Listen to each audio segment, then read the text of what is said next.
Good evening all of you.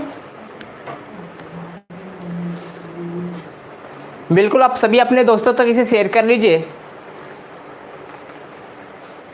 चलिए देखिए, एक केमिस्ट्री को हम हिंदी लैंग्वेज में रसायन विज्ञान के नाम से जानते हैं। इसे हम हिंदी में रसायन विज्ञान के नाम से जानेंगे और जो अंग्रेजी वर्ड है वो हमारा क्या है, केमिस्ट्री है। यहाँ पे समझिएगा थोड़ा सा, पहली बात कि एक केमिस्ट्री आया कहाँ से, तो ये जो केमिस्ट्री है भाई, यह केमिया शब्द से उठाया गया था। केमिया, यह केमिया शब्द से आया था। कीमिया के मीनिंग आप इस तरीका से भी लिख सकते हो, KEMIA या फिर CHEMIA के नाम से भी इसे हम लिख सकते हैं, क्योंकि आपका कंपटीशन एग्जाम में मीनिंग का कोई मार्क्स नहीं होता है ना, तो उस पर इशू नहीं रखना है। तो यहाँ पे समझना है कि यह केमिस्ट्री जो है वो कौन सा वर्ड से लाया गया था, आपका केमिया वर्ड से लाया गया था। प्रारंभ में ऐसा हुआ कि इजिप्ट के लोग अपने यहाँ के जो ब्लैक सोल पाया गया था, जो काली मिट्टी उनके यहाँ मिलते थे, जैसे इजिप्ट में बहने वाला एक नदी है नील नदी, उस नील नदी की मिट्टी काफ़ी गहरा काली मिट्टी या फिर कह सकते हो डार्क ब्लैक सोल, इस मिट्टी को उन्होंने नाम दिया था, इसे हम कहते हैं काला मिट्टी। और इस काली मिट्टी को ही नाम दिया था उन्होंने क्या, केमिया। उस मिट्टी को ही उन्होंने क्या नाम दिया था, केमिया। बाद में बहुत सारे साइंटिस्ट आए और इस पे क्या करने लगा, स्टडी करने लगे। जब स्टडी करने लगे तो उनको बाद में क्या मिला भाई, इस काली मिट्टी से बहुत सारे केमिकल मिले। क्या मिले, बहुत सारे केमिकल मिले। और केमिकल को हिंदी में हम कहते हैं रसायन। केमिकल को हिंदी में क्या कहते हैं हम, रसायन। और आप यहीं से देख रहे हो कि यह रसायन के नाम से ही क्या पड़ा, रसायन विज्ञान नाम पड़ा। और बाद में इसी को चेंज कर केमिकल को चेंज कर एक नया शब्द लाया गया, जिसका हम जानते हैं केमिस्ट्री के नाम से। क्या जानते हैं, केमिस्ट्री के नाम से इसे हम जानते हैं। कितना तो हमें पता चल गया कि ये जो केमिस्ट्री है भाई, ये कीमिया शब्द से लिया गया था। इजिप्ट के लोग क्या कहते थे, अपने यहाँ मिलने वाले ब्लैक सोल को, काली मिट्टी को, काली मिट्टी को क्या कहा था भाई, कीमिया कहा था। और बाद में बहुत सारे साइंटिस्टों ने इस काली मिट्टी पे अध्ययन किया, और अध्ययन करने के बाद में उन्हें क्या पता चला कि इस काली मिट्टी में बहुत सारे केमिकल हैं। क्या हैं, केमिकल हैं। और इस केमिकल को हम हिंदी में जानते हैं रसायन के नाम से, जिसका बाद में नाम परिवर्तन करके क्या रख दिया गया, केमिस्ट्री के नाम से जाना जाने लगा। इसके बाद इस केमिस्ट्री की दूसरी बातों में क्या आपको समझना है कि ये जो केमिस्ट्री है भाई, समझिएगा ध्यान से, आपसे कहा जाएगा कि केमिस्ट्री के जनक बताइए, या फिर इसे हम पिता के नाम से कह सकते हैं कि केमिस्ट्री के जनक या फिर केमिस्ट्री के पिता किसे मानते हैं। जैसे कहें कि फादर्स ऑफ केमिस्ट्री, है ना, इसे इंग्लिश में क्या कह सकते हैं, फादर ऑफ केमिस्ट्री। तो केमिस्ट्री के पिता के नाम से हम किसे जानेंगे भाई, तो समझिएगा थोड़ा सा ध्यान से। केमिस्ट्री के फादर्स के रूप में हम एंटोनी लेवोसियर को जानते हैं। एंटोनी लेवोसियर को जानते हैं, हिंदी में भी वही नाम इनका होता है, एंटोनी लेवोसियर। अब यहाँ पे बात आती है कि एंटोनी लेवोसियर ने केमिस्ट्री के फील्ड में ऐसा क्या मेजर वर्क कर दिया, ऐसा क्या बड़ा काम कर दिया कि इसे हम केमिस्ट्री के जनक के रूप में या केमिस्ट्री के फादर्स के रूप में इसे हम जाने लगे। ठीक है, तो समझिएगा थोड़ा सा, एंटोनी लेवोसियर ऐसे केमिस्ट्री के क्षेत्रों में क्या मेजर वर्क इन्होंने किया था, है ना। इसको स्क्रीनशॉट लीजिए आप।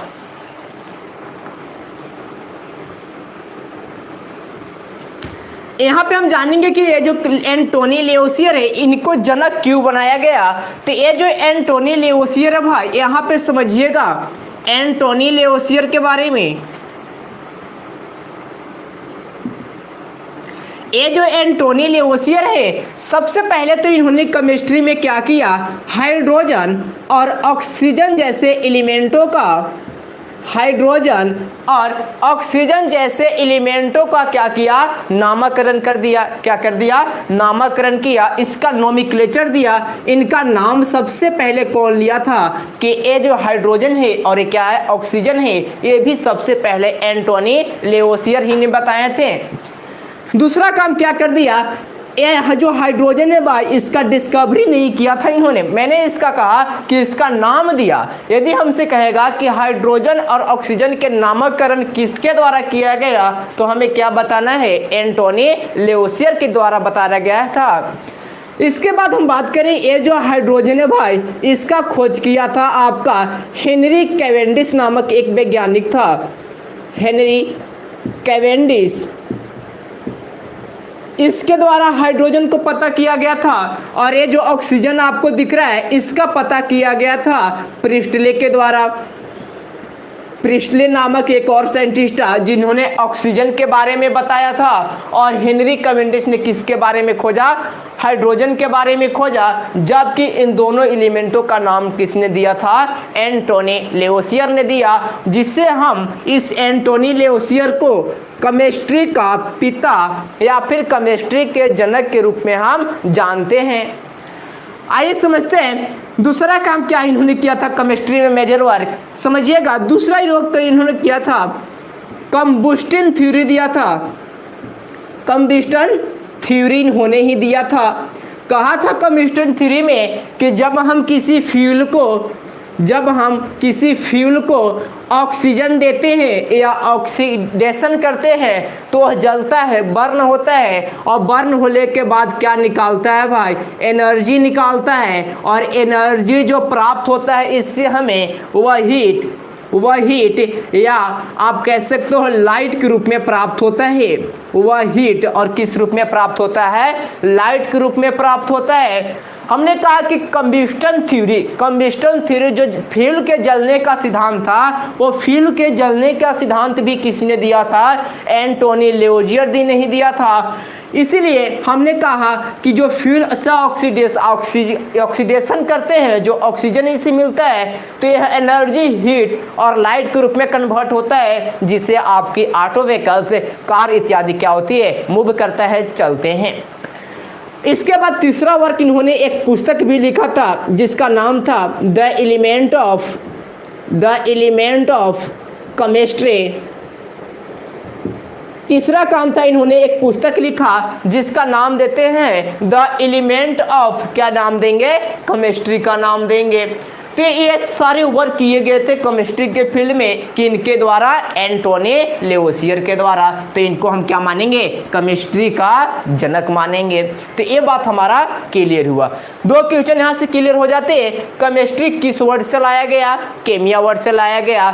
दूसरी बात, केमिस्ट्री का जनक हम किससे मानेंगे, तो क्या बताएंगे, एंटोनी लेवोसियर को मानते हैं। इसके बाद क्या हमें जानना है, समझिएगा थोड़ा सा। इसके बाद हमें क्या जानना है, जैसे आप सभी साइंसों में जानते हो ब्रांचेस के नाम से, सभी साइंस की अपना एक ब्रांच होते हैं, तो केमिस्ट्री का भी एक ब्रांच है। और इसके ब्रांच हम कितने पढ़ेंगे यहाँ पे, समझना थोड़ा सा।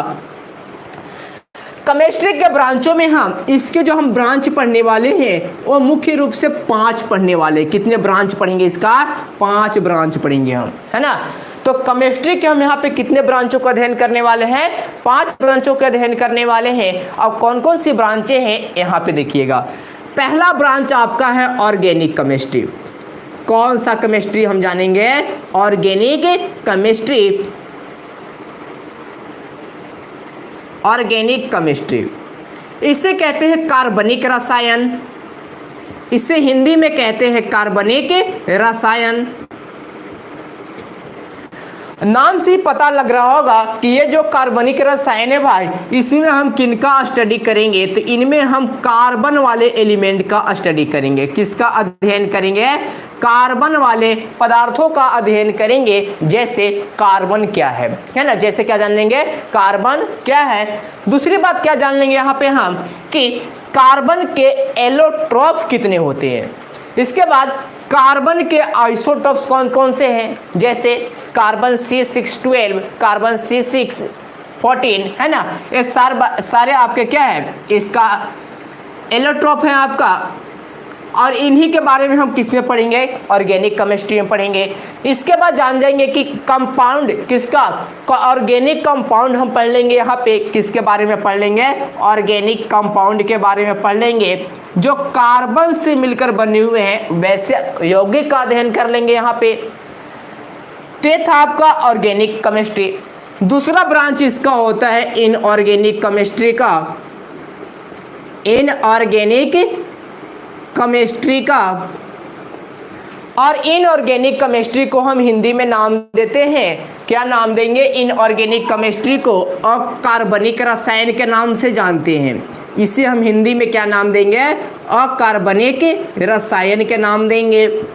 और नाम से पता चल रहा है अकार्बनिक, मतलब जिसमें कार्बन न हो। तो बिना कार्बन वाले जितने भी हमारे पास एलिमेंट या कंपाउंड होंगे, उन सभी का अध्ययन हम कहाँ कर लेंगे, इनऑर्गेनिक केमिस्ट्री में कर लेंगे। देखिएगा ध्यान से, जैसे यहाँ पे क्या क्या हम पढ़ लेंगे भाई, तो हम यहाँ पे पढ़ लेंगे मेटल को, धातु को पढ़ लेंगे। दूसरा लैंग्वेज में पढ़ लेंगे यहाँ पे नॉन मेटल को, क्या पढ़ लेंगे, नॉन मेटल को भी कहाँ पे पढ़ते हैं, इनऑर्गेनिक केमिस्ट्री में पढ़ते हैं। तीसरा पढ़ लेंगे हम यहाँ पे क्या, और को पढ़ लेंगे, इसे हम कहते हैं अयस्क। और के पढ़ने के बाद इसको हम क्या पढ़ लेंगे आगे भाई, इसी में अपन एलो पढ़ लेंगे। एलो मतलब क्या होता है, मिश्रण। इसी में मिश्रण या फिर मिश्र धातु को पढ़ लेंगे। तो ये सारे चीजों का मेटल, नॉन मेटल, अयस्क और मिश्र धातु, इनका अध्ययन हम कहाँ करते हैं, अकार्बनिक वाली रसायन विज्ञान में करते हैं। तीसरा ब्रांच इनका आता है एनालिटिकल केमिस्ट्री, एनालिटिकल केमिस्ट्री।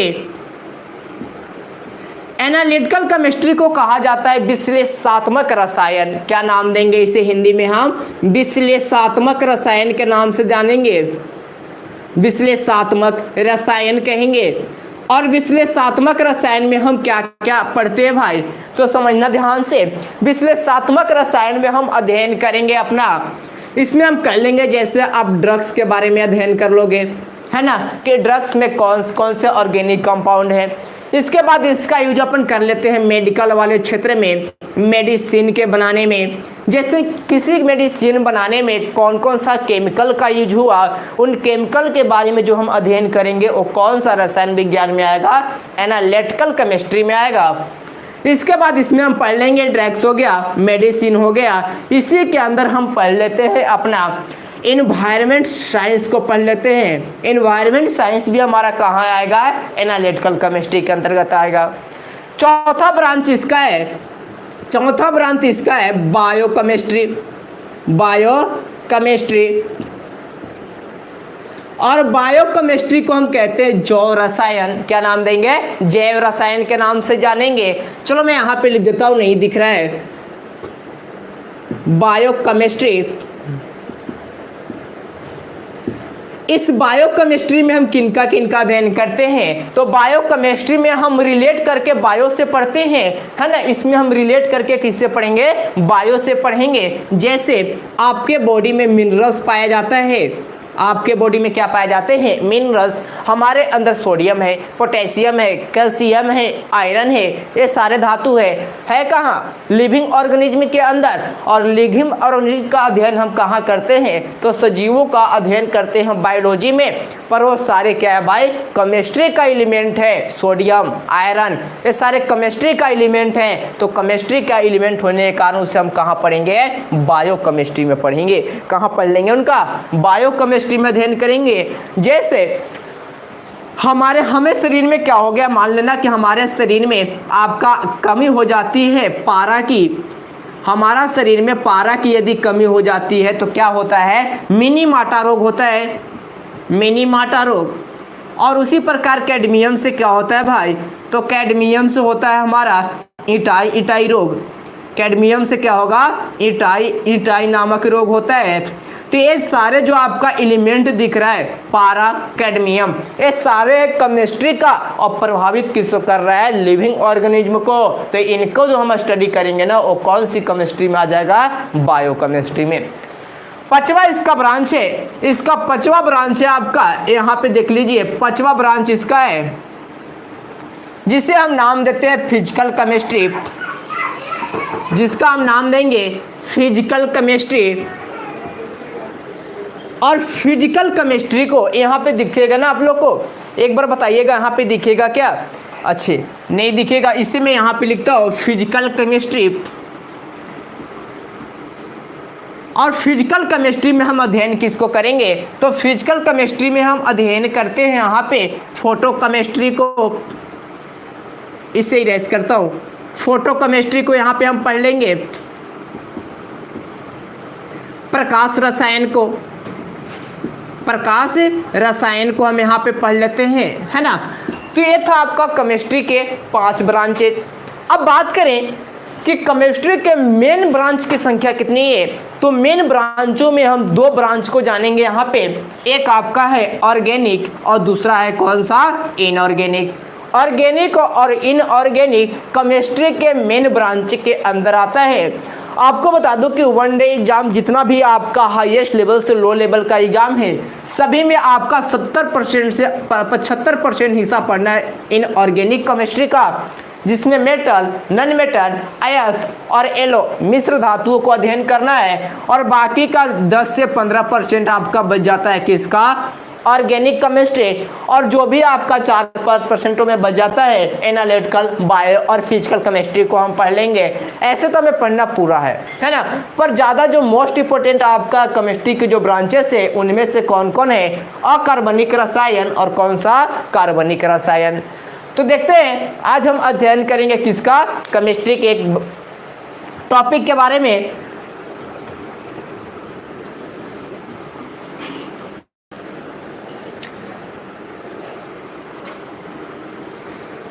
देखिए ध्यान से, आज हम स्टडी करने वाले हैं। अभी हमने देखा था, इससे पहले हमने थोड़ा सा पहले देखा कि केमिस्ट्री जो हमारा है भाई वह केमिया वर्ड से आया। कौन से वर्ड से आया, केमिया वर्ड से आया। और केमिया वर्ड का मतलब हमने क्या बताया कि केमिया वर्ड का मतलब होती है काली मिट्टी, और इस काली मिट्टी को अध्ययन करने पर क्या मिला था, बहुत सारे केमिकल्स मिले थे, रसायन मिले थे। तो यहाँ से केमिकल मिलने के कारण आप कह सकते हो कि ये जो केमिस्ट्री है, जो साइंस का एक ब्रांच है, इसका डिफिनेशन आप लगा सकते हो कि विज्ञान की वह शाखा जिसमें केमिकल के बारे में या डिफरेंट टाइप ऑफ केमिकल के बारे में हम अध्ययन करते हैं, उसे क्या कहते हैं, रसायन विज्ञान कहा जाता है। जैसे केमिकल्स मतलब कुछ भी हो सकता है, या तो एसिड के रूप में हो सकता है, या केमिकल बेस के रूप में हो सकता है, या केमिकल सॉल्ट के रूप में भी हो सकता है, कोई नॉन मेटल कोई मेटल का पार्ट हो सकता है यहाँ पे। तो केमिकल, डिफरेंट टाइप केमिकल का जो हम अध्ययन जिस विज्ञान में करते हैं उसे क्या नाम देते हैं, केमिस्ट्री नाम देते हैं, है ना। तो आपको क्या बताना है कि विज्ञान की वह शाखा जिसमें केमिस्ट्री के आपका जिसमें केमिकल के डिफरेंट टाइप को अध्ययन करते हैं, डिफरेंट टाइप केमिकल, है ना। तो उस विज्ञान की शाखा को क्या नाम देंगे, हम केमिस्ट्री नाम देंगे। तो आज हम पढ़ने वाले हैं केमिकल कंपाउंड्स को। किसको पढ़ने वाले हैं, केमिकल कंपाउंड्स को। तो आज हम स्टडी करेंगे यहाँ पे केमिकल कंपाउंड्स। और केमिकल कंपाउंड्स में क्या अध्ययन करेंगे, तो केमिकल कंपाउंड्स में हम पढ़ने वाले हैं अपने यहाँ पे एसिड, बेस और साल्ट को पढ़ने वाले हैं। किसको पढ़ने वाले हैं, एसिड, बेस और साल्ट को पढ़ने वाले हैं। एसिड को हम यहाँ पे नाम देंगे अम्ल, और बेस को हिंदी में कहेंगे क्षार, और साल्ट को हिंदी में कहा जाता है लवण। क्षार को अपन भस्म भी कह सकते हो, कभी बुकों में लिखा हुआ आता है भस्म, है ना। तो इसे भस्म के नाम से भी आप जान सकते हो। तो आज इनके बारे में हम जानेंगे, एसिड क्या होते हैं, बेस क्या होते हैं, आपके साल्ट क्या होते हैं। देखना ध्यान से, पढ़ना क्या है हमारा, पढ़ना हमें कि एसिड क्या है, इसके बाद कौन से एसिड किस में पाए जाते हैं, एसिडों में पीएच मान कितना होगा, यदि पीएच मान आपका 7 से कम है तो उसे क्या नाम देंगे, यदि आपका 3.5 से कम है एसिड का तो फिर उसको क्या नाम देंगे। इसके बाद एसिड में पढ़ना होता है एसिड के टाइप कि एसिड कितने प्रकार के होते हैं, और फिर हमें पढ़ना है एसिड के थ्योरियों के बारे में, जैसे बहुत सारे वैज्ञानिक ने थ्योरी दे रखा है किसके बारे में, अम्ल और क्षार के बारे में। तो इनके थ्योरियों को हमें जानना है और इन्हीं से एग्जाम में क्या आएंगे आपका क्वेश्चन बनते हैं। तो देखिए ध्यान से,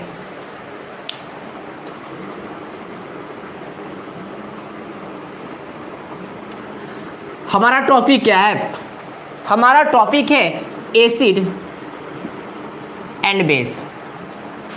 साल्ट को भी हम पढ़ेंगे, पहले एसिड और बेस के बारे में समझ लेते हैं, इसके बाद हम क्या पढ़ लेंगे, सॉल्ट के बारे में पढ़ लेंगे। तो देखिए ध्यान से, एसिड, पहला बात एसिड को हमने कहा कि इसे हिंदी लैंग्वेज में हम किस नाम से जानते हैं, अम्ल के नाम से जानते हैं। किस नाम से जानते हैं, अम्ल के नाम से जानते हैं। तो समझिएगा यहाँ पे ध्यान से, ये जो एसिड है भाई, ये आपका एसिडस वर्ड से आया था। कौन से वर्ड से आया था, एसिडस वर्ड से आया था एसिड, जिसके मतलब हम समझते हैं सौर होता है। इसका मतलब क्या होता है, खट्टा। क्या समझना है, खट्टा होता है। तो आपका यहाँ से मालूम पड़ जाएगा, जैसे ही एसिड का आप चखोगे, जैसे ही एसिड का टेस्ट करेंगे तो कैसा स्वाद हमें मिलेगा, सौर मिलेगा, खट्टा मिलेगा। तो हम उसे मालूम करेंगे कि क्या है भाई, आपका एसिड है। और जिसका स्वाद, जिसका चखने पर जिसका टेस्ट आपका कैसा लगे, जिसका टेस्ट आपका बिटर लगे, है ना, जिसका टेस्ट आपको कैसा लगे, बिटर लगे, कड़वा लगे, तो वैसे टेस्ट को अपन क्या नाम देंगे, वैसे टेस्ट वाले रसायन को अपन क्या नाम देते हैं, क्षार का नाम देते हैं आपका, है ना, भस्म का नाम देते हैं यहाँ पे। ऐसे रसायन वाले को क्या नाम देंगे, बेस नाम देंगे। तो जिसका स्वाद आपको मिलेगा खट्टा, उसे क्या कहना है, अम्ल कहना है, और जिसका स्वाद मिलेगा कड़वा, उसे क्या कहना है, बेस कहना है। इसके बाद इसके बारे में क्या समझना है, इसके बाद क्या आपको पता लगना चाहिए।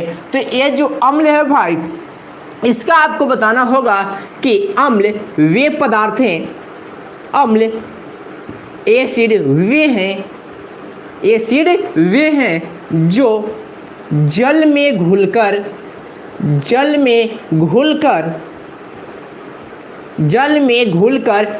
H+ आयंस देते हैं, H+ आयंस देते हैं, क्या कहलाते हैं, अम्ल कहलाते हैं। एसिड वे हैं जो जल में घुलकर H+ आयंस देते हैं, क्या कहलाएंगे, अम्ल कहलाएंगे। जैसे मैं इसका इक्वेशन लिखना जानूं तो देखना ध्यान से थोड़ा सा, इक्वेशन इसका कैसे लिखाएगा। मान लो यहाँ पे कोई एसिड है और इसमें जैसे ही हमने जल मिलाया, इसमें हमने जैसे ही आपका जल मिलाया तो क्या देगा, तो ये देगा आपको H+ आयंस। क्या नाम देंगे इसे, H+ आयंस देगा।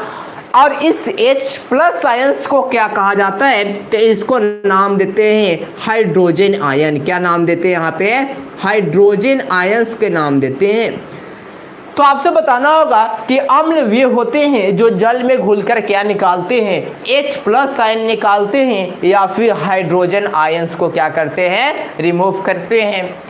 तो इसके बाद आप यहाँ पे लिख सकते हो कि यह H3O+ आयंस भी रिलीज करता है, इसको नाम देते हैं हाइड्रोनियम आयन। क्या नाम देंगे, हाइड्रोनियम आयन के नाम देंगे हम इसे। तो अम्ल वे पदार्थ होते हैं जो जल में घुलकर H+ आयन दे या H3O+ आयंस को रिलीज करें, क्या देगा, क्या कहेंगे इस प्लस, H3O+ आयन को हम किस नाम से जानेंगे, हाइड्रोनियम आयन के नाम से जानेंगे, और H+ आयन को किस नाम से जानेंगे, हाइड्रोजन आयन के नाम से जानेंगे। तो ये क्या था, आपको एसिड कहलाएगा। क्या कहलाएगा, वैसे केमिकल एसिड कहलाते हैं। जैसे मैंने एक एग्जाम्पल लिख रखा हूँ, HCl क्या है, HCl, और इसको पानी में घुलाने पर एक क्या निकलेगा, तो यह निकालेगा आपको H+ और क्या निकालेगा, Cl-। क्या निकालेगा, Cl-। तो H+ जैसे ही रिमूव किया तो हम इसको क्या नाम दे देंगे कि यह क्या है भाई, तो वैसे केमिकल जो जल में घुलकर H+ आयन देते हैं क्या कहलाते हैं, अम्ल कहलाते हैं। तो HCl क्या हो जाएगा, अम्ल हो जाएगा। इसके बाद बात करते हैं बेस की। तो कहना आपको कि बेस, क्या बताना है भाई, कि बेस वे हैं बेस वे हैं जो जल में घुलकर OH माइनस आयंस देते हैं। क्या देते हैं? OH माइनस आयंस देते हैं। क्या कहलाते हैं? क्षार या फिर बेस कहलाते हैं, है ना। जो H प्लस आयन देगा एसिड कहलाएगा, और जो OH माइनस आयन देगा उसे क्या नाम देंगे? हम बेस के नाम देंगे, है ना। इसका इक्वेशन कैसे लिखेंगे हम? यहाँ पे कोई बेस है, जैसे इसे हमने जल में मिलाया तो जल में मिलाने पर क्या निकल गया भाई? OH माइनस आयन निकला, और इस आयंस को हम क्या नाम देंगे? हाइड्रोक्सिल आयन नाम देते हैं। क्या नाम देते हैं? हाइड्रोक्सिल आयंस के नाम से जानते हैं, है ना। और ये जो आपका हाइड्रोक्सिल आयन है,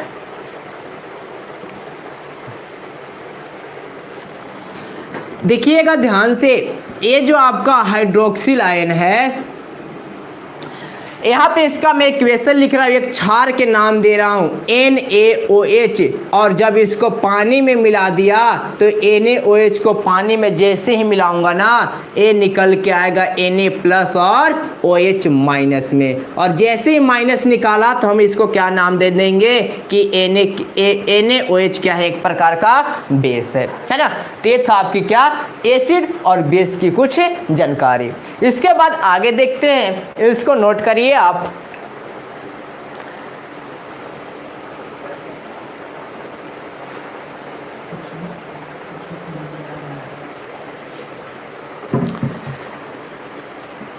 इतना समझ में आया आप लोग को? इससे एक बार आप स्क्रीनशॉट लीजिएगा और आप कमेंट में हमें बताइए। नेहा जी, आपको पढ़ाया जाएगा लेंस क्या होता है, इसके बारे में भी हम काफ़ी अच्छा जानकारी आपको देंगे।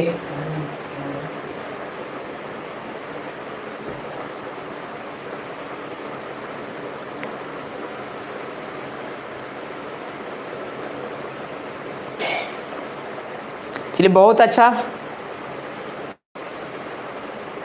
सभी का एग्जाम्पल दिया जाएगा, बेस के बारे में भी एग्जाम्पल दिया जाएगा आपको, और एसिड के बारे में भी काफ़ी सारे एग्जाम्पल दिए जाएंगे। अभी तो हमें पूरा एसिड जानना है, वीक एसिड क्या है, स्ट्रॉन्ग एसिड क्या है, सभी के बारे में आपको एग्जाम्पल मिलेगा यहाँ पे। थोड़ा सा आप सब्र करिए। चलिए देखते हैं आगे थोड़ा सा।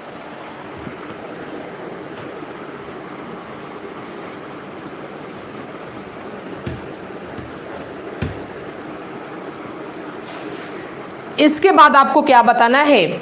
इसके बाद आपको बताना है यहाँ पे कि ये जो अम्ल है भाई, इसका pH वैल्यू कितना होगा? तो इसका pH वैल्यू लेस देन 7 होता है। कितना बताना है? लेस देन 7, 7 से कम होता है। जबकि बेस का pH वैल्यू कितना होगा? तो इसका pH होता है मोर देन 7, बट इसमें बट लगाना है आपको, लेस देन 14। कितना? Less than 14। 7 से अधिक होगा, लेकिन 14 से क्या होगा? इसका pH कम होगा। तो वैसे केमिकल को नाम देंगे बेस, और जिसका pH वैल्यू लेस देन 7 होगा उसको नाम देंगे क्या? एसिड। और जिसका pH इक्वल टू कितना हो जाए? 7 हो जाए, तो वहाँ पे H प्लस आयंस और OH माइनस आयंस, अम्ल और क्षार की दोनों आयंस न्यूट्रल हो जाते हैं। तो वैसे केमिकल को नाम दी जाती है न्यूट्रल्स। क्या नाम देते हैं? उदासीन। क्या नाम देंगे? उदासीन नाम देंगे। इसका एग्जाम्पल आपको दिखने को मिलेगा डिस्टिलेट वाटर में। कहाँ मिलेगा? डिस्टिलेट वाटर में मिलेगा। इसको हिंदी में कहते हैं हम आसुत जल। इसका यूज हम करते हैं अपना यहाँ पे लेबोरेटरी में यूज करेंगे आसुत जल का। इसका यूज बैटरी में किया जाता है। आपको बता दूं कि आसुत जल का 35% यूज किया जाता है आपको बैटरी के अंदर, और बाकी का 65% H2SO4 का घोल होता है ना। तो यहाँ पे बताना है कि जिसका pH वैल्यू 7 हो या 7 के इक्वल हो उसे क्या नाम देंगे? न्यूट्रल नाम देंगे। इसके बाद मोर देन यदि 7 हो और लेस देन 14 हो तो उसे बेस नाम देंगे, और जिसका pH वैल्यू 7 हो उसको क्या नाम देंगे? एसिड नाम देंगे। आइए जानते हैं यहाँ पे एक आपको नया वर्ड मिल रहा होगा पीएच। क्या दिख रहा है यहाँ पे? पीएच। अब बात करेंगे कि ये पीएच होता क्या है ना। तो थोड़ा सा समझिएगा इस पीएच के बारे में कि ये पीएच क्या है। संजय राणा सही आपका है। चलिए देखते हैं, हम उनको बारे में बताएंगे हम।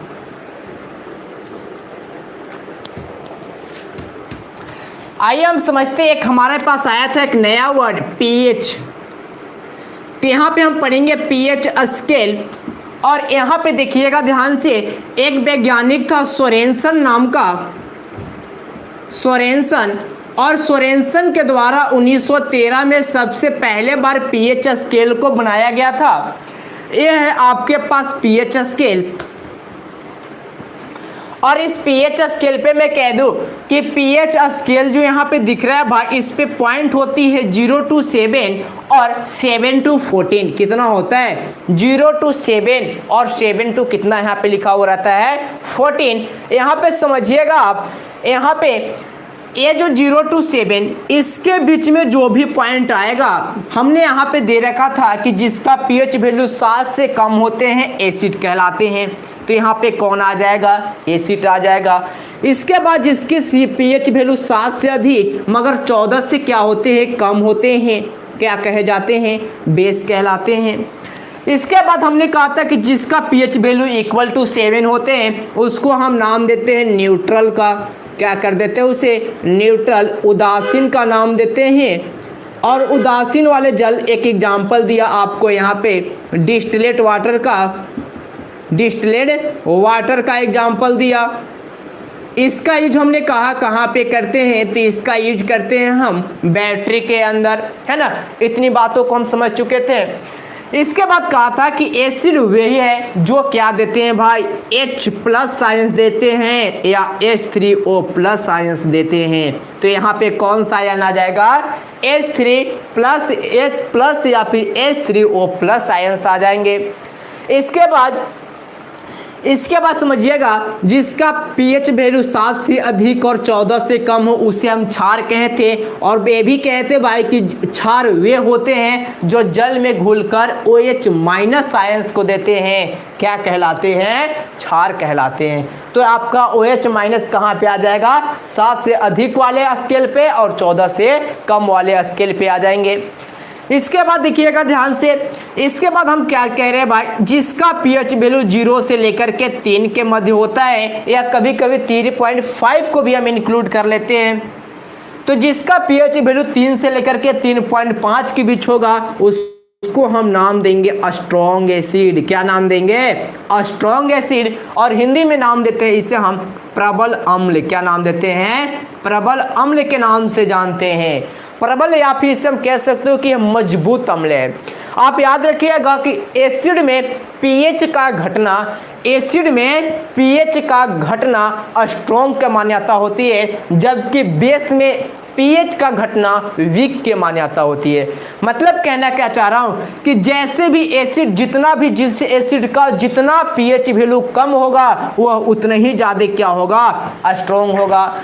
और जिसका पीएच वैल्यू आपका 4 से लेकर के 6.5 के बीच हो तो वैसे एसिड को नाम देते हैं हम वीक एसिड। क्या नाम देंगे? Weak acid. इसे हिंदी में कहते हैं दुर्बल अम्ल। क्या नाम देंगे इसे? दुर्बल अम्ल के नाम से जानेंगे। यहाँ पे समझिएगा, कह रहा मैंने कहा कि जिस भी एसिड का पीएच मान जितना कम होगा वो सबसे ज्यादा स्ट्रॉन्ग होगा, और बेस में जस्ट इसका अपोजिट होता है।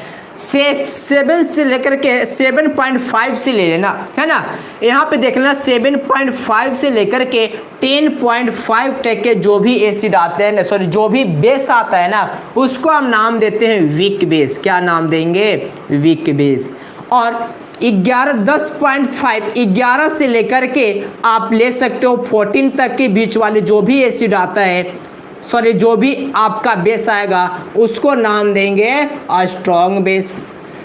जस्ट यहाँ पे वही हो जाएगा, स्ट्रॉन्ग एसिड था, प्रबल अम्ल था, स्ट्रॉन्ग बेस को प्रबल क्षार नाम दे देंगे। यहाँ पे वीक एसिड था, दुर्बल अम्ल था, यहाँ पे नाम दे देंगे दुर्बल क्षार के नाम दे देंगे।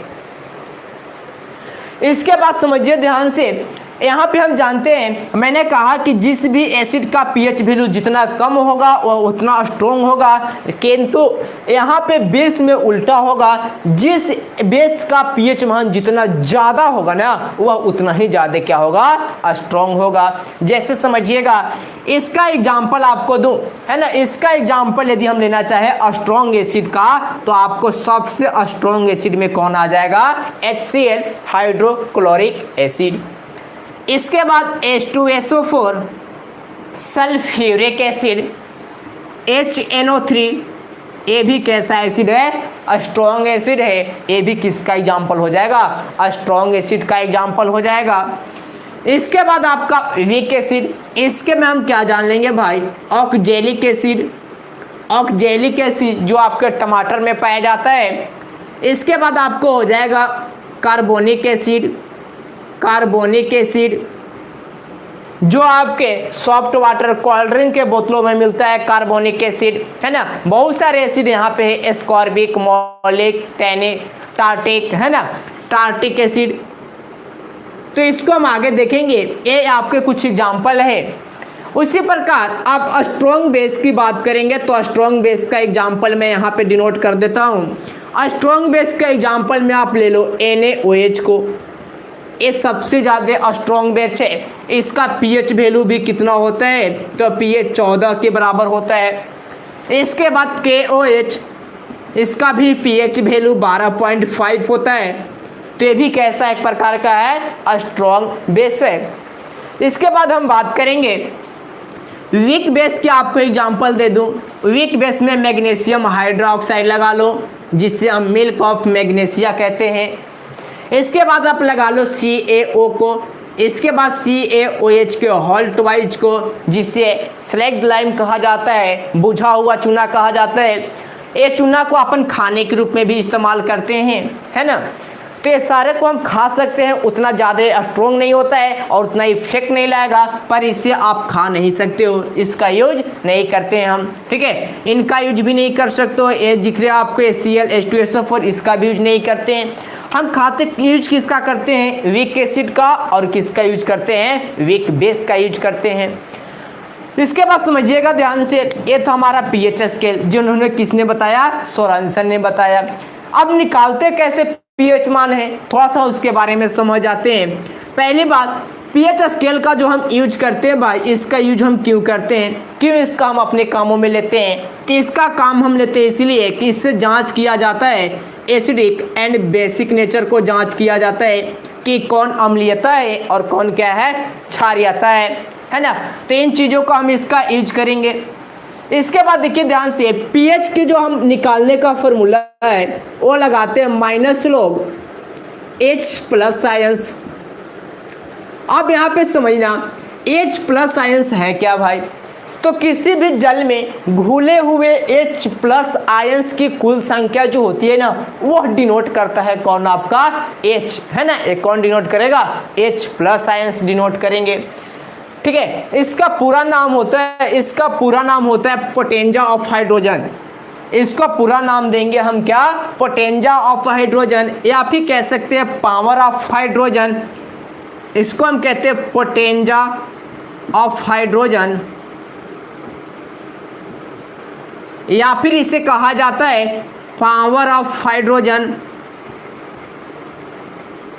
पावर ऑफ हाइड्रोजन के नाम से भी इसे हम जान सकते हैं। आइए समझते हैं, जैसे मैंने एक एग्जांपल दे रहा हूं, यहाँ पे एक एग्जांपल दिया कि जल में घुले हुए H+ आयनों की जो संख्या होता है वो होता है 10 के पावर -7। कितना होता है, 10 के पावर -7 होता है। हमने कहा कि जल में घुले हुए H+ आयनों की संख्या कितना बताया, 10 के पावर -7। अब ये 10 के पावर -7 है, अब इसको हम यहाँ पे फिक्स कर लेंगे। कैसे फिक्स करेंगे देखिएगा ध्यान से, ए है pH equal to -log H+ का मान हमने दिया 10 के पावर -7, तो -log 10 के पावर -7 यहाँ पे हमने क्या कर दिया, पुट कर दिया। और जैसे ही पुट करेंगे, आप पढ़े होंगे लॉग का एक नियम, कि यदि log m के पावर n हो तो पावर इसका पहले आके मल्टीप्लाई हो जाता है, गुना हो जाता है, तो ये भी इसके पहले आके गुना हो जाएगा। तो गुना होगा तो पहले माइनस था और इसके बाद भी -7, इसके बाद क्या बचेगा log 10, और log 10 का मान आप जानते हैं कितना होता है, 1 होता है ना।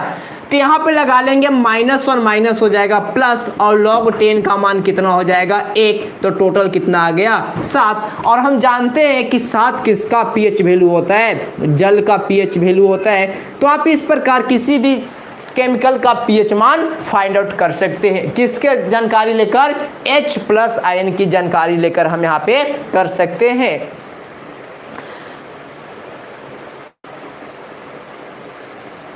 थोड़ा सा आप बैक करके देख सकते हैं आयुष आनंद, है ना, थोड़ा सा आप बैक करके देख लीजिए। हाँ जी बिल्कुल हुआ, ये उदासीन हुआ, जैसे pH वैल्यू 7 आएगा वो उदासीन में आ जाएगा कुंदन जी। देखिए ध्यान से,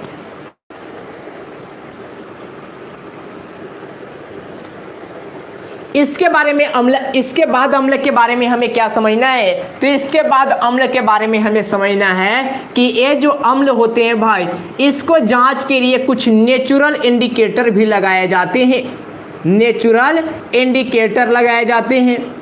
इंडिकेटर का मतलब होता है सूचक, और वैसा सूचक जो क्या हो भाई, प्राकृतिक हो, वैसा सूचक जो क्या हो, प्राकृतिक हो। तो हम बात करेंगे प्राकृतिक सूचक के बारे में।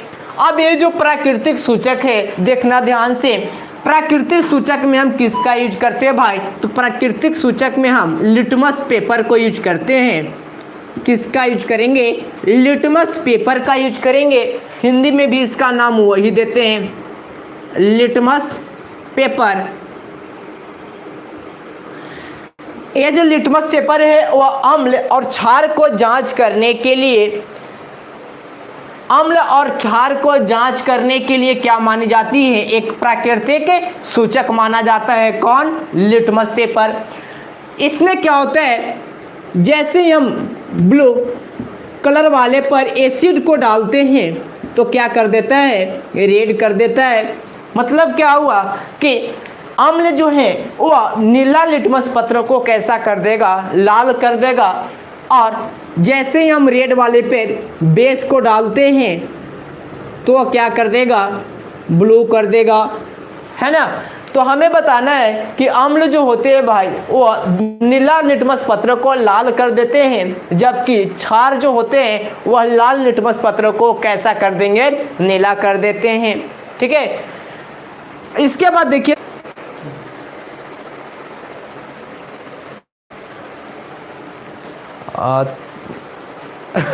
देखिए ध्यान से, लिटमस पेपर का यदि नेचुरल कलर की बात करें, प्राकृतिक कलर की बात करें, तो हम कैसा लगाएंगे, नेचुरल कलर इसका होता है पर्पल कलर होता है। कैसा कलर बताना है, पर्पल कलर का होता है, यह नेचुरल। जबकि अम्ल डाला था तो यह रेड कर दिया, और बेस डाला था तो कैसा कर दिया था, ब्लू कर दिया था। अब यहाँ पे समझिएगा ध्यान से, थोड़ा सा क्या समझना है भाई, कि ये जो लिटमस पेपर है, या जब हम आपको पढ़ाएंगे प्लांट क्लासिफिकेशन बायो के चैप्टर, तो वहाँ पे आपको पढ़ना होता है थैलोफाइटा। प्लांट के क्लासिफिकेशन में एक पढ़ना होता है थैलोफाइटा। तो ये जो लिटमस है ये थैलोफाइटा वर्ग का एक पादप है। थैलोफाइटा वर्ग के एक पादप, थैलोफाइटा क्लास के एक पादप का नाम है लाइकेन। लाइकेन, और इसी लाइकेन से प्राप्त किया जाता है क्या आपका, तो इसी लाइकेन से मिलते हैं हमारा क्या, लिटमस पेपर।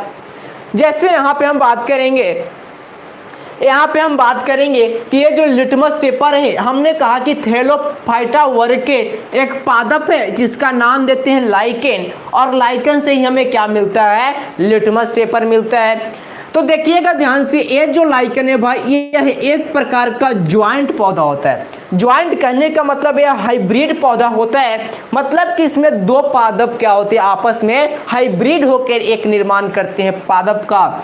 एक आपका होगा एल्गी, एक आपका होता है एल्गी जिसे हम कहते हैं शैवाल,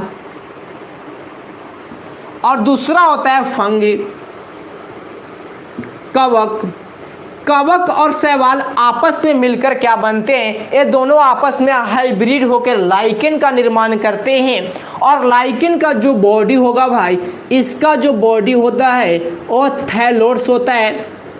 थैलोड्स, थैलोड्स का हिंदी में कहते हैं सुकाय। अब ये सुकाय का मतलब थोड़ा सा जान लेते हैं। कहता है कि वैसे पादप जिसका पता नहीं लगा पाओगे कि इसका जड़ किधर है, तना कहाँ है, पत्तियाँ किधर है, तो वैसे पादप के बॉडी को सुकाय कहा जाता है, थैलोड्स कहा जाता है। और लाइकेन भी उसी प्रकार की पादप का श्रेणी का है एक। एल्गी जो होते हैं वो अधिकतर, आपको बता दूं कि ये अधिकतर ग्रीन कलर का होता है। ऐसे तो एल्गी आपका ब्लू कलर का भी होता है, रेड कलर का भी होता है ना, हरा कलर का भी होगा। तो अधिकतर आपका एल्गी हरे कलर का होंगे। और हरे कलर का क्या कर सकते हैं भाई, वो अपना फोटोसिंथेसिस कर सकते हैं। फोटोसिंथेसिस के द्वारा क्या बना सकते हैं, खाना बना सकते हैं, वो अपना फूड का निर्माण कर सकते हैं। मगर यहाँ पे बात होती है कि फूड के लिए उनको क्या चाहिए, जल चाहिए। क्या चाहिए, वाटर चाहिए। तो वाटर कौन देगा, तो वाटर देगा कवक। क्या देगा इसे देगा वाटर, है ना। यह जल कौन देगा, कवक देगा। इसके पास आपका हरा रंग है, हरा रंग है तो क्लोरोफिल मिल जाएगा, प्रकृति से ऑक्सीजन मिल जाएगा। और इन सारे चीज़ों को लेने के बाद एल्गी क्या करता है, भोजन बनाता है। और इसके बाद जब जल देता है तो ये अपना खाना इसको ट्रांसफर करता है। ये फंगी ने इसको क्या किया, फंगी ने इसको दिया अपना जल, और फिर इन्होंने क्या किया, भोजन को तैयार करके उसके बदले में क्या दे दिया, फंगी दे दिया। फंगी को क्या दिया, खाना दे दिया। और ऐसे रिलेशन को, इनके बीच में जो रिलेशन बना, उस रिलेशन को अपन क्या नाम देंगे, तो उसको कहते हैं सिम्बायोसिस रिलेशन। क्या नाम देते हैं यहाँ पे, सिम्बायोसिस रिलेशन के नाम से जानते हैं। हिंदी में कहते हैं इसे सहजीवी संबंध। क्या नाम देते हैं, सहजीवी संबंध के नाम से जानते हैं। एक दूसरे पे आधारित है, ना तो इसका घाटा होगा और ना ही इसका घाटा हुआ, ना तो इसका फायदा हुआ और ना ही इसका ज़्यादा फायदा हुआ, दोनों को क्या हुआ, कंबाइंड रह गया। तो वैसा रिलेशन पादप के बीच क्या कहलाएगा, सिम्बायोसिस कहलाएगा। सहजीवी संबंध के नाम से इसे जाना जाएगा, है ना। तो यहाँ से आप देख लीजिएगा। इसके बाद बात करें तो इस लाइकेन का यूज हम करते हैं अपना एयर पोल्यूशन में। एयर पोल्यूशन को जांच में, है ना, इसे कहा जाता है एयर पोल्यूशन इंडिकेटर प्लांट के नाम से भी जानते हैं। तो यदि हमसे बात कहेगा कि बताओ भाई एयर पोल्यूशन इंडिकेटर प्लांट किसे कहा जाता है, तो हमें किसको बताना है, लाइकेन को बताना है। यहाँ पे क्या है, तो एयर पोल्यूशन इंडिकेटर प्लांट में किसको जांच करेगा, सल्फर डाइऑक्साइड को यह जांच करेगा, है ना। तो याद रखना लाइकेन को एक और नाम है एयर पोल्यूशन इंडिकेटर प्लांट। तो ये था आपका लिटमस पेपर, जहाँ से क्या होती है, इसका सोर्स है या फिर जहाँ से प्राप्त होता है। इसके बाद देखिए आगे, इससे एक बार स्क्रीनशॉट लीजिएगा आप।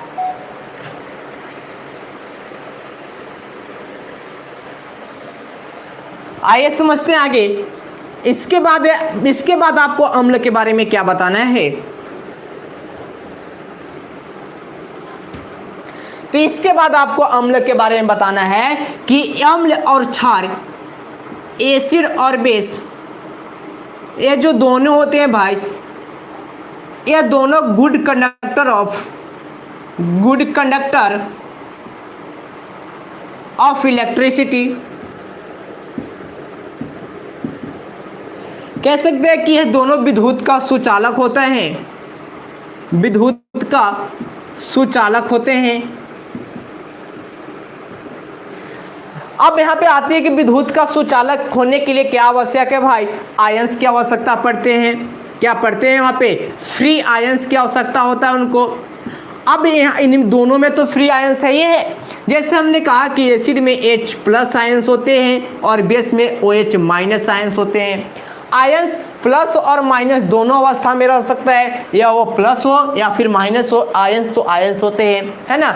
यहाँ पे फ्री आयंस मिलेगा और जैसे फ्री आयंस मिलेगा वह क्या करेगा, इलेक्ट्रिक को अपने यहाँ से पार होने देगा, है ना, प्रवाहित होने देगा। समझना ध्यान से, यह दोनों सोल्यूशन ही कह दूं आपको, यह दोनों सोल्यूशन ही जो है ना वह इलेक्ट्रोलाइट है। ये क्या है, ये दोनों सोल्यूशन ही इलेक्ट्रोलाइट होते हैं। इलेक्ट्रोलाइट कहने का मतलब होता है विद्युत अपघट्य होते हैं। क्या होते हैं, विद्युत अपघट्य होते हैं। अब विद्युत अपघट्य क्या है, ये आपके लिए एक नया वर्ड आ गया, तो समझना ध्यान से। कह रहा है कि वैसा केमिकल या फिर वैसा घोल जिससे होकर विद्युत धारा प्रवाहित हो सके, वैसे घोल को क्या नाम देंगे, इलेक्ट्रोलाइट के नाम दिए जाते हैं। तो एसिड से भी क्या हुआ, विद्युत धारा प्रवाहित होगा क्योंकि यहाँ पे फ्री आयंस है। बेस से भी क्या होगा, फ्री आयंस है तो इलेक्ट्रिक प्रवाहित होगा, और इलेक्ट्रिसिटी प्रवाहित होगा तो भाई हम कह देंगे कि ये क्या सोल्यूशन है, इलेक्ट्रोलाइट सोल्यूशन है, विद्युत अपघट्य सोल्यूशन है। इसमें क्या लिखिएगा आप, इसमें लिखिएगा इलेक्ट्रोलाइट में कि वैसा घोल या फिर वैसा तरल पदार्थ जिससे होकर विद्युत धारा आसानी से प्रवाहित होता है, क्या नाम देंगे हम, आपका विद्युत अपघट्य का नाम देंगे। इसके बाद देखिए ध्यान से, इसके बाद आपको क्या बताना है कि ये जो भाई इसका आर्टिफिशियल इंडिकेटर के बारे में आपसे पूछ ली जाती है। आर्टिफिशियल इंडिकेटर, आर्टिफिशियल इंडिकेटर को हिंदी में कहते हैं हम कृत्रिम सूचक। कृत्रिम सूचक का मतलब जिसका यूज आप लेबोरेटरी इत्यादि में काफ़ी ज़्यादा जांच के लिए करते हैं, है ना। आप प्रयोगशाला में इसका बहुत ज़्यादा यूज करेंगे आर्टिफिशियल इंडिकेटर का। आर्टिफिशियल इंडिकेटर में आपको क्या क्या याद रखना है भाई, तो आपको आर्टिफिशियल इंडिकेटर में याद रखना है यहाँ पे हम याद रखना आर्टिफिशियल इंडिकेटर में मिथाइल ऑरेंज को, मिथाइल ऑरेंज को याद रखना है। और किसको याद रखना है, तो मिथाइल ऑरेंज के बाद आपको याद रखना है फिनोल्फथेलिन को, फिनोल्फथेलिन को।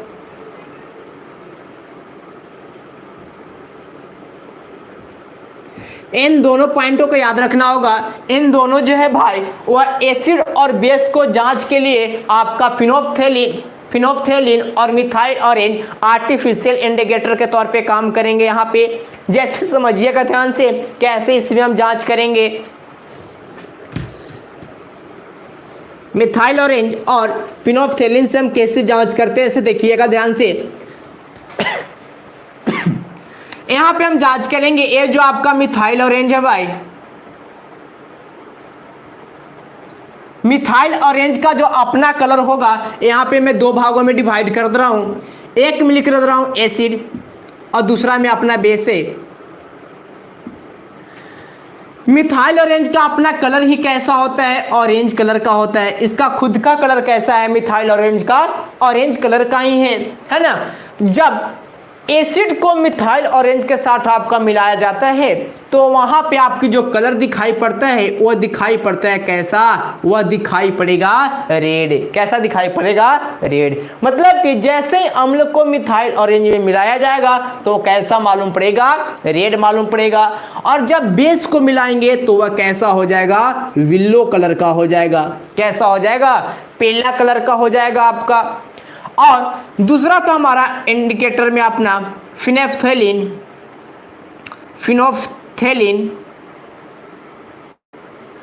फिनोल्फथेलिन का जो कलर होता है वो किसी प्रकार की कोई कलर नहीं होता है, नो कलर इसके पास है। ये अभी मतलब उदासीन में कह सकते हैं कि इसके पास कोई कलर नहीं है, कलरलेस है। और जैसे इसमें एसिड डाला जाता है तो इसमें किसी प्रकार की कोई चेंज नहीं आता, नो चेंज, है ना। जैसा इसका कलर था पहले वैसा ही रहेगा। मगर यही यदि हम बेस को डाल दें फिनोल्फथेलिन में तो कैसा कर देगा, वो कर देगा आपको पिंक कलर का। कैसा कर देगा, पिंक कलर का कर देगा, है ना। तो यहाँ पे आप फिनोल्फथेलिन और मिथाइल ऑरेंज से भी जांच कर सकते हो। ऐसे आपको बता दूं, घर पे जांच करने के लिए एक बहुत ही आसान तरीका आपको बता रहा हूं। जैसे आपने नाम सुना होगा टर्मेरिक को, टर्मेरिक,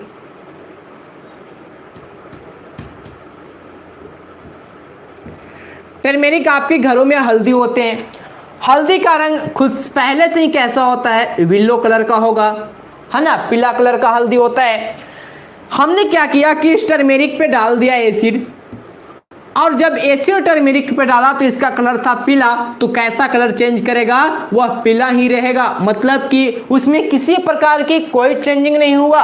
एसिड के डालने पर टर्मेरिक पर क्या होता है, कोई कलर नहीं, जैसा पहले इसका कलर था विल्लो, विल्लो ही रहा।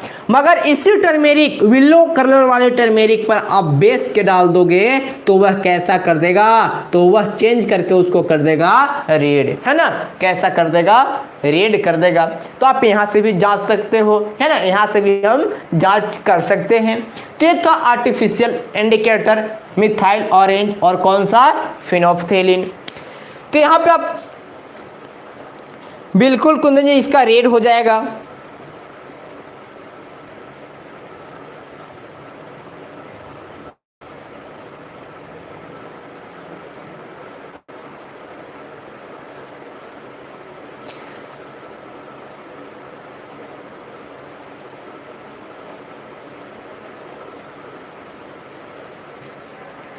चलिए इसके बाद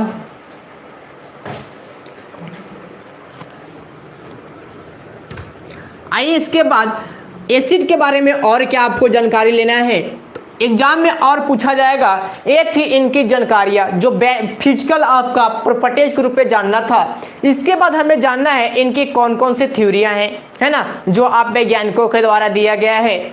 तो देखिएगा एसिड और बेस के बारे में कुछ थ्योरियां हैं, जैसे बहुत सारे साइंटिस्टों ने क्या किया, इन पे एक्सपेरिमेंट किया, करने के बाद अपना अलग अलग इसका डिफिनेशन बनाया, या फिर बताया कि अम्ल क्या होते हैं, या फिर बताया कि क्षार क्या होते हैं। उन्हीं के बारे में हमें यहाँ पे जानना है। तो देखिएगा ध्यान से, थ्योरी में पहला थ्योरी पढ़ना है हमें आर्हेनियस का थ्योरी। पहला थ्योरी पढ़ना है आर्हेनियस का थ्योरी।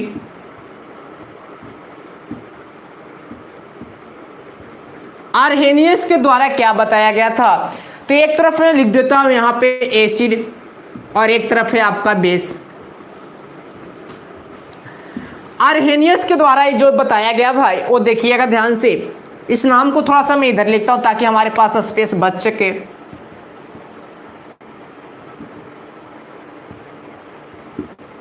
आर्हेनियस, आर्हेनियस के द्वारा जो थ्योरी था, उन्होंने कहा कि अम्ल वे हैं जो जल में घुलकर क्या देते हैं, एसिड वे हैं जो जल में घुलकर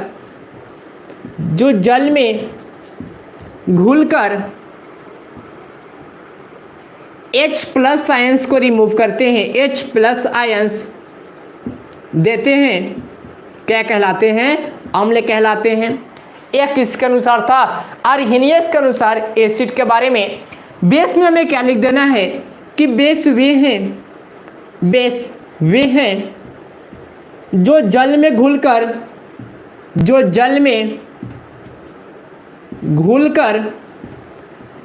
OH- आयंस देते हैं, OH- आयंस को देते हैं, क्या कहलाएंगे, बेस कहलाएंगे। तो यह जो थ्योरी था कि एसिड अम्ल जल में घुलकर क्या देते हैं, H+ आयन देते हैं। जैसे मैं यदि इक्वेशन लिख दूं आपको, तो एसिड प्लस वाटर क्या देगा, इधर देगा H+ आयंस। और इस थ्योरी को बताने वाला पहला साइंटिस्ट कौन था, आर्हेनियस था। कौन था इस थ्योरी को बताने वाला पहला साइंटिस्ट, आर्हेनियस था। इसके बाद इसका यदि मैं लिखना चाहूँ आपका बेस का इक्वेशन, तो बेस प्लस वाटर क्या देगा, ये आपका OH- आयन देगा। और इस आयन का पहला नाम हमने बता दिया था हाइड्रोक्सिल आयन, और इसको नाम हम क्या देते हैं, हाइड्रोजन आयन के नाम से जानते हैं। इसके बाद देखिएगा ध्यान से, यहाँ पे हम दूसरा थ्योरी देख रहे हैं। दूसरा थ्योरी आपका आया था ब्रॉन्स्टेड एंड लॉरी के अनुसार। दूसरा साइंटिस्ट आया ब्रॉन्स्टेड व लॉरी। ये जो ब्रॉन्स्टेड था भाई, इन्होंने क्या बताया कि एसिड वे हैं एसिड वे हैं जो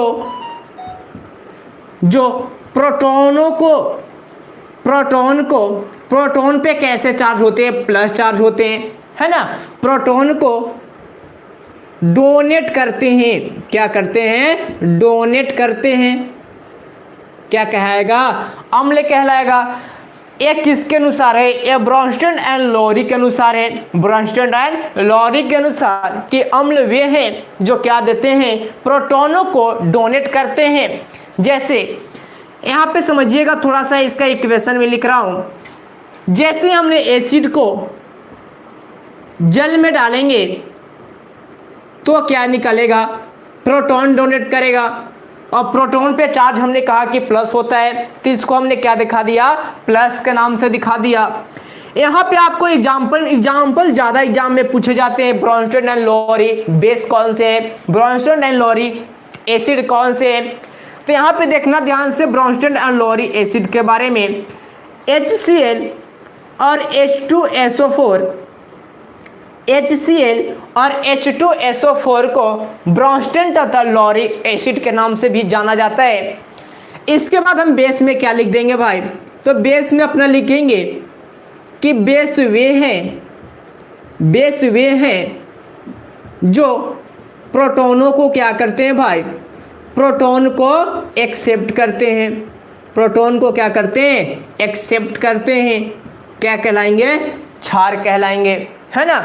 जो आपका प्रोटॉन को एक्सेप्ट करेगा, ग्रहण करेगा, उसको हम नाम दे देंगे ब्रॉन्स्टन एंड लॉरी बेस। और जो एसिड आपको प्रोटॉन को डोनेट करेगा उसको नाम दे देंगे अपना क्या, ब्रॉन्स्टन एंड लॉरी बेस के नाम से यहाँ पे हम जानेंगे।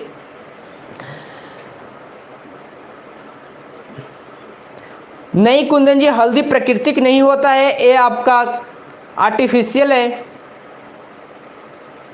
अच्छा, इसका कलर तो ऐसा ही होता है।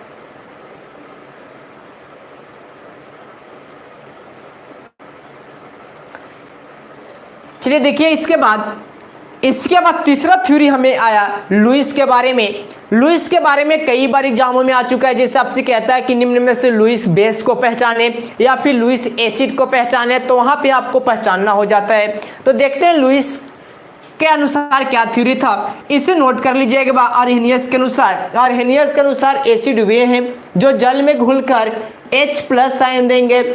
हमने एसिड और प्लस वाटर में जैसे ही घुला तो क्या निकाला, H+ आयन से निकाला। और बेस के बारे में कहा था कि बेस वे हैं जो जल में घुलकर क्या देंगे, OH- आयंस देंगे। हमने बेस को जल में जैसे ही घोला क्या निकाला, OH- आयंस को निकाल दिया। इसके बाद देखिए ध्यान से, इसके बाद देखिएगा ध्यान से, ब्रॉन्स्टन एंड लॉरी के अनुसार कि एसिड वे हैं जो प्रोटॉन को क्या करते हैं, डोनेट करते हैं। और ब्रॉन्स्टन एंड लॉरी के अनुसार यदि हम क्षार देखें तो बेस वे हैं जो प्रोटॉनों को क्या करते हैं, एक्सेप्ट करते हैं। यहाँ पे बात आ रही है एक्सेप्ट करने का। इसके बाद समझते हैं लुईस के बारे में।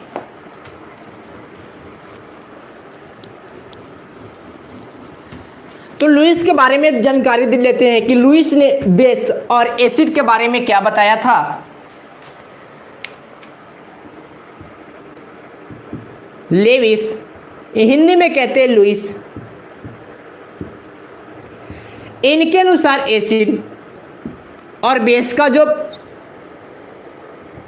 पहचान किया गया वो कहा गया, लुईस के अनुसार अम्ल वे हैं, लुईस के अनुसार अम्ल वे हैं जो लोन पेयर इलेक्ट्रॉन, या फिर इस लोन पेयर इलेक्ट्रॉन को आप कह सकते हो शेयर पेयर इलेक्ट्रॉन के नाम से भी जान सकते हो, है ना, को क्या करता हो, लोन पेयर इलेक्ट्रॉन या फिर शेयर पेयर इलेक्ट्रॉन को एक्सेप्ट करता हो। क्या करता हो, एक्सेप्ट करता हो। उसे हम क्या कहते हैं, उसको हम कह देंगे एसिड के नाम से यहाँ पे हम जान जाएंगे। ठीक है, तो हमारा यहाँ पे लुईस के अनुसार एसिड क्या हुआ कि एसिड वे हैं जो लोन पेयर इलेक्ट्रॉन या फिर लोन शेयर पेयर इलेक्ट्रॉन को क्या करता हो, एक्सेप्ट करता हो। बेस में क्या कह देंगे भाई कि बेस वे हैं जो लोन पेयर इलेक्ट्रॉन को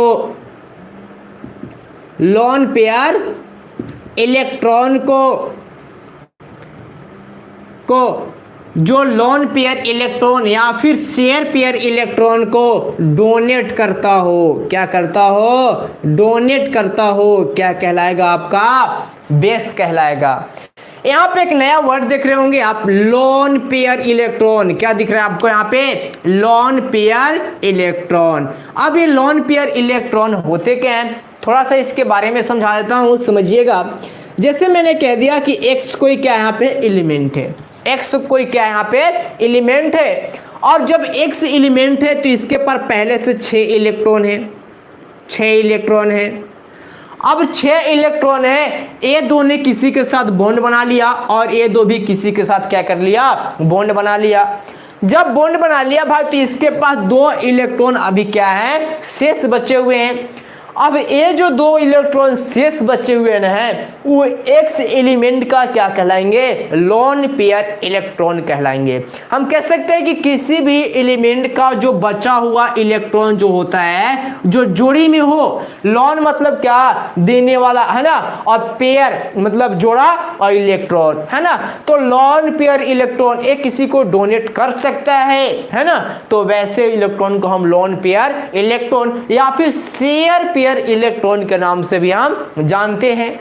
जैसे समझना ध्यान से, यहाँ पे एक आपका एलिमेंट A है और एक एलिमेंट आपके पास B है। इसके पास 2 इलेक्ट्रॉन लोन पेयर इलेक्ट्रॉन बचे हुए हैं। इन्होंने क्या किया, अपना लोन पेयर इलेक्ट्रॉन को इसको डोनेट कर दिया। क्या कर दिया, ये लोन पेयर इलेक्ट्रॉन यहाँ पे चले आए और जब यहाँ पे आया तो ये क्या किया, डोनेट किया। ये क्या किया, लोन पेयर इलेक्ट्रॉन को डोनेट किया और यह लोन पेयर इलेक्ट्रॉन को क्या किया, एक्सेप्ट किया।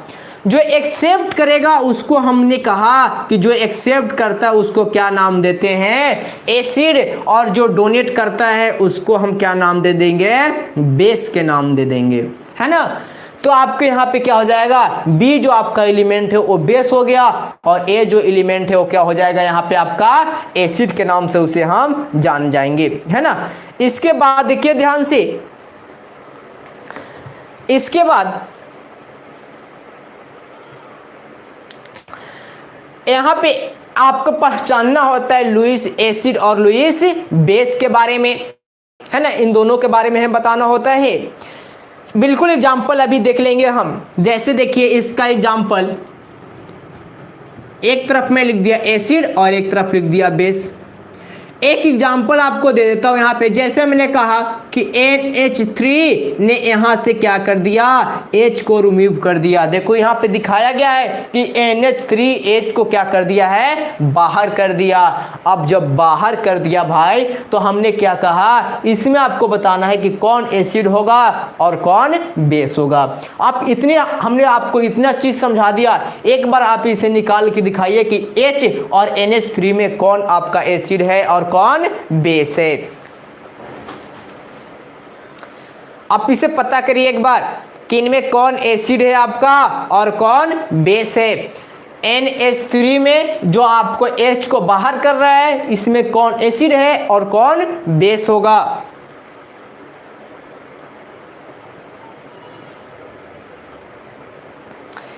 एक बार इसे निकालिएगा।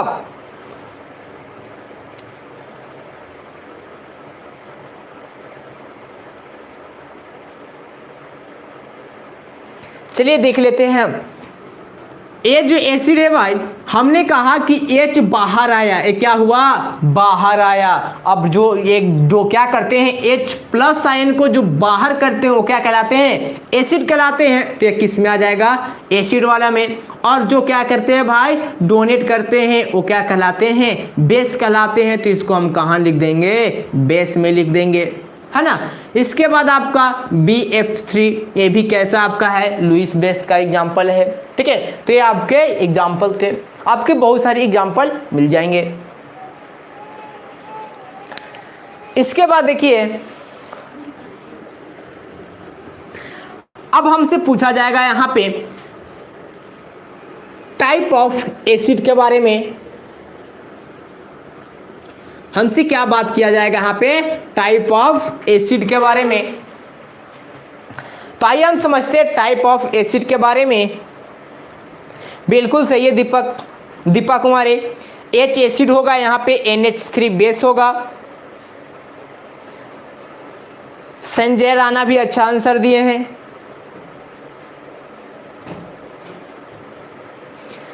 हमें आगे जानना है टाइप ऑफ एसिड के बारे में, जो काफी ज्यादा एग्जाम में क्वेश्चन आता है टाइप ऑफ एसिड से।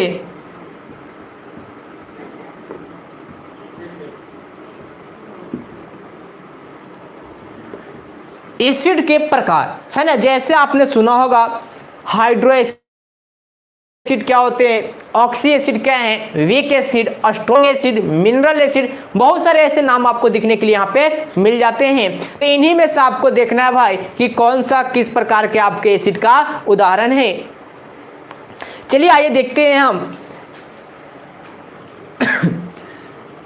पहला एसिड होगा आपका यहाँ पे ऑक्सी एसिड, हिंदी में कह देंगे ऑक्सी अम्ल। क्या कहेंगे हिंदी में, ऑक्सी अम्ल के नाम से जानेंगे यहाँ पे। तो देखिएगा ध्यान से, ऑक्सी अम्ल कह रहा है कि वे अम्ल या फिर वे पदार्थ जिसमें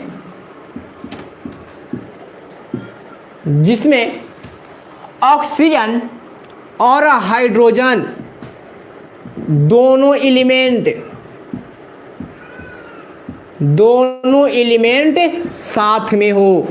क्या हो, दोनों एलिमेंट साथ में हो, वैसे को क्या नाम देंगे। बस थोड़ी सी देख लीजिए आयुष आनंद, है ना, थोड़ी सी क्लास को और देख लीजिए। कह रहे हैं कि ऑक्सी एसिड वे पदार्थ जिसमें ऑक्सीजन और हाइड्रोजन दोनों एलिमेंट शामिल हो, तो वैसे पदार्थ को नाम दिया जाता है ऑक्सी एसिड। जैसे एग्जाम्पल समझिएगा, एग्जाम्पल में आपका है HNO3, इसमें आपका हाइड्रोजन भी है और ऑक्सीजन भी है।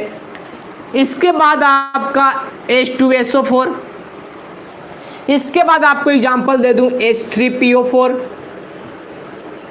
H3BO4, है ना। ये सभी एग्जाम्पल किसका आपको दिख रहे हैं, ऑक्सी एसिड का दिख रहे हैं। इन्हें सभी में दिख रहा होगा कि हाइड्रोजन और ऑक्सीजन दोनों आपस में साथ साथ जुड़े हुए हैं। तो यहाँ पे हम बात करेंगे इसका नाम क्या देंगे हम, तो इसको नाइट्रिक एसिड नाम देंगे, नाइट्रिक एसिड। जबकि इसको नाम देते हैं सल्फ्यूरिक एसिड, सल्फ्यूरिक एसिड। और इसको नाम देते हैं फास्फोरिक एसिड, फास्फोरिक एसिड। और इसको नाम देते हैं हम ब्यूरेटिक एसिड। तो ये सभी एग्जाम्पल किसका था आपको, ये सभी एग्जाम्पल ऑक्सी अम्ल के एग्जाम्पल माने जाते हैं। तो यहाँ से आपको बताना है भाई, क्या बताना है, तो इसमें आपको बताना है कि HNO3 किस प्रकार का अम्ल है। आपको एग्जाम में जो क्वेश्चन आता है वो इसी प्रकार से आएगा। इन चारों को ऑप्शन में दे देगा, 1 2 3 को ऑप्शन में दे देगा और एक कुछ दूसरा ऑप्शन में दे देगा अम्ल। जैसे मान लो कि HCl दे दिया और फिर आपसे कह दिया कि निम्न में से कौन सा ऑक्सी अम्ल नहीं है। तो कैसी हुई प्रकार का क्वेश्चन बन सकता है, यहाँ पे इसे ध्यान में रखिएगा आप। इसके बाद देखिए ध्यान से, एक बार आप कमेंट करके बताइएगा वीडियो की क्वालिटी अच्छा दिख रहा है आपको ना, एक बार कमेंट करके आप बताइएगा क्वालिटी इसका अच्छा दिख रहा है।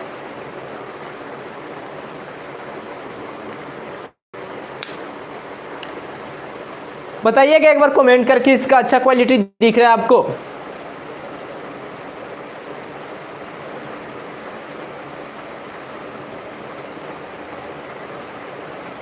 ठीक है, थोड़ा सा मैं बड़ा बड़ा लिखूंगा आयुष आनंद। बाकी सभी ठीक है ना, ओके देखते हैं। ओके देखिए ध्यान से, इससे भी रेस कर देता हूँ मैं, इसका स्क्रीनशॉट आप ले लीजिए, इसका स्क्रीनशॉट ले लीजिए आप।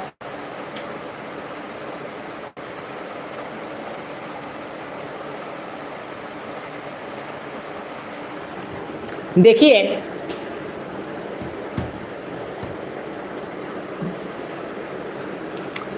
दूसरा अम्ल के प्रकारों में आपसे पूछा जाएगा एग्जाम में, जैसे हाइड्रो एसिड क्या है, हाइड्रो एसिड क्या है। तो हाइड्रो एसिड के बारे में आपको क्या एग्जामों में बताना है, तो हाइड्रो एसिड के एग्जाम में बताना है भाई कि वे पदार्थ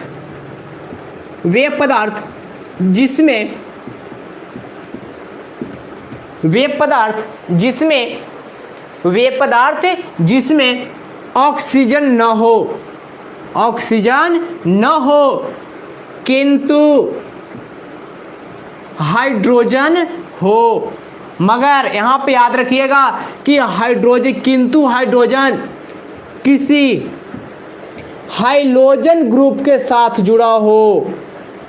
यहां पे मैं लिख दे रहा हूं, हैलोजन ग्रुप के साथ जुड़ा हो, हाइलोजन ग्रुप के साथ जुड़ा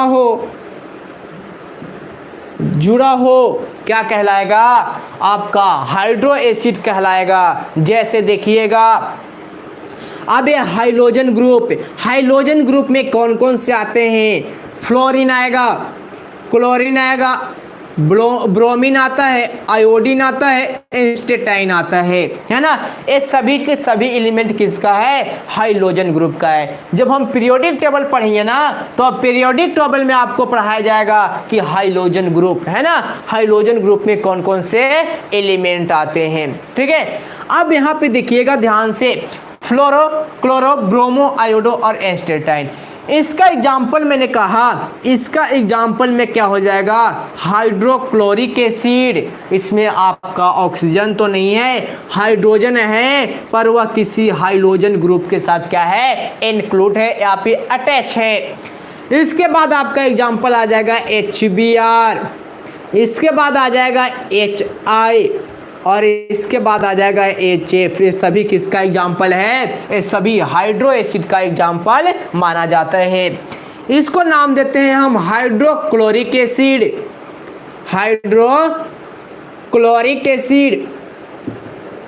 और इसको नाम देते हैं हम हाइड्रोब्रोमिक एसिड, और इसको नाम दे देंगे हाइड्रो आयोडिक एसिड, और इसको क्या नाम दे देंगे, हाइड्रोफ्लोरिक एसिड, फ्लोरिक एसिड है ना। तो ये आपके सारे एग्जाम्पल किसके थे, तो ये सारे एग्जाम्पल आपको याद रखना है किसमें, हाइड्रो एसिड में। कौन कौन सा, HCl, HBr, HI और कौन सा, HF। Hydrochloric acid, hydrobromic acid, hydrofluoric acid और हाइड्रो आयोडिक एसिड, ये सभी किसका एग्जाम्पल है भाई, तो ये सभी आपका हाइड्रो एसिड का एग्जाम्पल माना जाता है। इसके बाद देखिए ध्यान से, इसके बाद आपको क्या याद रखना है, इसके बाद आपको याद रखना है वीक एसिड। तीसरा कौन सा एसिड का प्रकार है, वीक एसिड। वीक एसिड में क्या क्या याद रखना होगा भाई, तो वीक एसिड में आपको याद रखना है यहां पे, पहला आप याद रखना कि जिसका pH वैल्यू 3.5 से कितना हो, 6.5 के बीच हो। जिसका pH वैल्यू 3.5 से 6.5 के बीच हो, क्या कहलाता है, वीक एसिड कहलाता है। क्या कहलाएगा, वीक एसिड कहलाएगा। एग्जाम्पल में देख लो, oxalic acid, lactic acid, formic acid या फिर टार्टिक एसिड। ये सभी किसका एग्जाम्पल है? तो ये सभी एग्जाम्पल माना जाता है आपका वीक एसिड का। इसके बाद एक आपका मानी जाएगी यहाँ पे कौन सा acid? Strong acid. Strong acid में कौन कौन आएगा भाई? जिसका पीएच मान 0 से 3 हो, क्या कहलाएगा? स्ट्रॉन्ग एसिड कहलाएगा।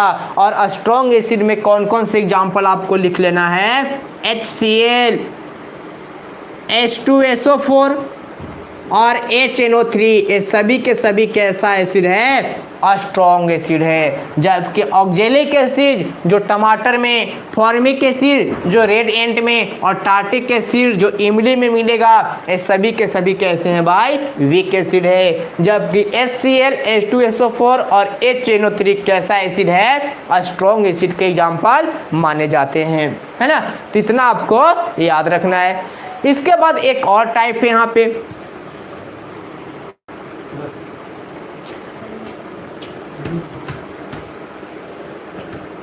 तो ये थी टाइप ऑफ एसिड के बारे में।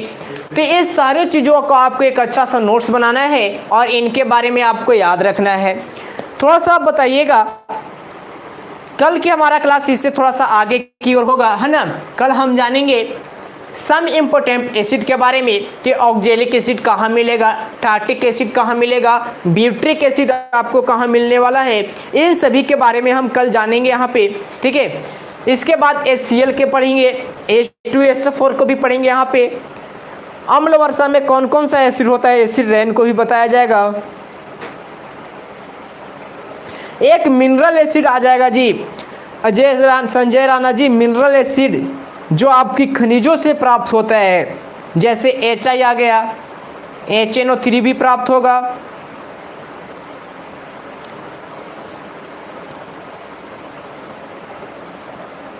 आज के लिए इतना आपका काफ़ी है।